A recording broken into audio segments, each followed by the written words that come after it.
Kia ora. Ever heard the same piece of advice so commonly that you just assume it must be true?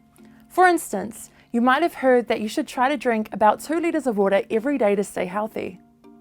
One version of this advice is known as the 8x8 rule, 8 American 8-ounce cups. It's a catchy phrase, but it has no scientific basis. Way back in 1945, the United States Food and Nutrition Board suggested 2.5 liters of water was a good amount for most adults. Variations on that advice have been repeated ever since. But what's also been forgotten is the board also said most of the requirement would be met through what you eat anyway.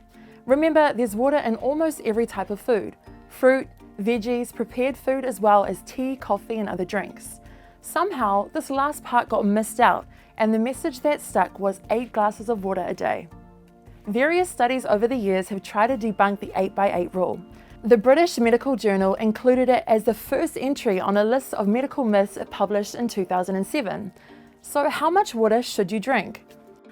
A one-size-fits-all rule isn't helpful because everyone has different needs. Body weight, temperature, and whether you've been exercising all change how much water you need.